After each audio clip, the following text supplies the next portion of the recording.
ಅಂತಹ ಉದ್ದಿಮೆದಾರರನ್ನ ಮತ್ತೆ ಮಕ್ಕಳನ್ನ ಒಂದು ಪ್ಲಾಟ್ಫಾರ್ಮ್ ಅಲ್ಲಿ ಕರೆಸಿ ಅವರಿಗೆ ಅವೇರ್ನೆಸ್ ಮೂಡಿಸಬೇಕು ಅಂತ ತೀರ್ಮಾನ ಮಾಡಿ ಒಂದೊಂದು ಜಿಲ್ಲೆಗೆ ಒಂದೊಂದು ದಿನ ಇಟ್ಟರು. ಈ ಒಂದು ಫೆಬ್ರವರಿ ತಿಂಗಳಲ್ಲಿ ಪ್ರತಿಯೊಂದು ದಿನದಲ್ಲೂ ಕೂಡ ಒಂದೊಂದು ಜಿಲ್ಲೆನೇ ಆಗುತ್ತೆ. ಮತ್ತೆ 3 ದಿನ ಎಕ್ಸ್ಟೆಂಡ್ ಆಗಿ ಮಾರ್ಚ್ ತಿಂಗಳಲ್ಲಿ ಕೂಡ ಈ ಒಂದು ಕಾರ್ಯಕ್ರಮ ಇಡೀ ಕರ್ನಾಟಕದಾದ್ಯಂತ 31 ಜಿಲ್ಲೆಗಳಲ್ಲಿ ಕೂಡ ಹಮ್ಮಿಕೊಳ್ಳಲಾಗಿದೆ. ಅಪ್ರೆಂಟಿಸ್ಶಿಪ್ ಮಾಡಿದರೆ ಏನೇನಾಗುತ್ತೆ ಮತ್ತು ಅದರಿಂದ ಏನು ಉಪಯೋಗ ಆಗುತ್ತೆ ಅಂತ ಎಲ್ಲನೂ ತಿಳಿಸಿಕೊಂಡಿದ್ದಾರೆ. ಮತ್ತು ನ್ಯಾಪ್ಸ್ ನಮ್ಮ ವೆಬ್ಸೈಟ್ನಲ್ಲಿ ಹೋಗಿ ಅಪ್ಲೈ ಮಾಡಿದರೆ ನಮಗೆ ಅದರಿಂದ ಏನು ಯೂಸ್ ಆಗುತ್ತೆ ಅಂತ ಎಲ್ಲ ತಿಳ್ಕೊಂಡಿದ್ದೇವೆ.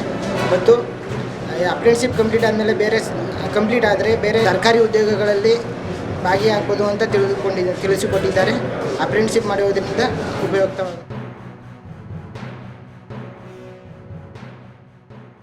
ಎಲ್ಲನೂ ಚೆನ್ನಾಗಿ ಹೇಳ್ಕೊಟ್ಟು ಮತ್ತು ಎಕ್ಸಾಮ್ಸ್ ಎಲ್ಲ ಅಟೆಂಡ್ ಮಾಡ್ಬೇಕಾದ್ರೆ ಅಪ್ರೆಂಟಿಸ್ಶಿಪ್ಪು ಮುಖ್ಯ ಅಂತ ವೆಬ್ಸೈಟಿಂದ ಕ್ರಿಯೇಟ್ ಮಾಡ್ಕೊಂಡು ಅದರಿಂದ ನಮಗೆ ಜಾಬ್ಸ್ ಕಾಲ್ ಆದಾಗ ಒಂಥರ ಕಮ್ಯುನಿಕೇಷನಲ್ಲಿ ಇರ್ತೀವಿ ಕಂಪ್ನಿ ಜೊತೆ.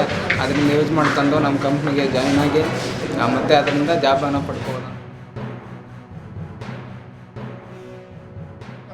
ಹೇಗೆ ಮಾಡಬೇಕು, ಏನು ಅವಶ್ಯಕತೆ ಇದೆ ಅನ್ನೋದನ್ನ ಈ ಕಾರ್ಯಾಗಾರದಲ್ಲಿ ತಿಳಿಸ್ಕೊಟ್ಟಿರ್ತಾರೆ. ಕಾರ್ಯಾಗಾರದಲ್ಲಿ ಉದ್ದಿಮೆದಾರರು ಹೇಗೆ ಸ್ಕಿಲ್ ಟೆಕ್ನಲ್ಲಿ ಮಾಹಿತಿಯನ್ನು ಪಡೆದು ಹೇಗೆ ರಿಜಿಸ್ಟರ್ ಮಾಡಿಸ್ಕೊಳ್ಬೇಕು ಮತ್ತು ಸರ್ಕಾರದಿಂದ ಸಿಕ್ಕಂಥ 1,500 ರೂಪಾಯಿ ಏನು ತರಬೇತಿದಾರರಿಗೆ ಕೊಡ್ತಾರಲ್ಲ ಆ ಹಣವನ್ನು ಪಡೆಯೋದು ಹೇಗೆ ನಾವು ನ್ಯಾಬ್ನಲ್ಲಿ ರಿಜಿಸ್ಟ್ರೇಷನ್ ಮಾಡಬೇಕು ಅನ್ನೋದನ್ನು ತಿಳಿಸಿದ್ದಾರೆ.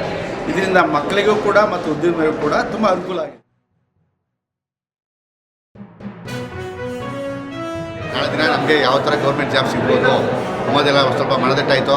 ಮತ್ತು ನ್ಯಾಟ್ಸ್ ಅಂದ್ರೆ ಏನು, 8ನೇ ತರಗತಿಯಿಂದ BA ITI ಡಿಪ್ಲೊಮೊ ಎಲ್ಲರೂ ಸಹ ಕಂಪ್ನಿಗಳಲ್ಲಿ ತರಬೇತಿ ಪಡೆಯಬಹುದು.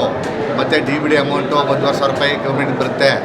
ಮತ್ತು 6,000ರಿಂದ ನಿಮಗೆ ಮಿನಿಮಮ್ ವೇಜಸ್ 18,000 ಗಂಟೆ ಸಿಗುತ್ತೆ ನಿಮಗೆ ಅಂತ ಹೇಳಿದ್ದಾರೆ. ನಮ್ಮ ಈ ಕಾರ್ಯಕ್ರಮದಲ್ಲಿ ಎಲ್ಲ ವಿದ್ಯಾರ್ಥಿಗಳಿಗೆ ಮತ್ತು ಸುತ್ತಮುತ್ತ ITI ಕಾಲೇಜುಗಳಿಗೆಲ್ಲ ಭಾಳ ವಿದ್ಯಾರ್ಥಿಗಳೆಲ್ಲ ಮನದಟ್ಟಾಗಿದೆ.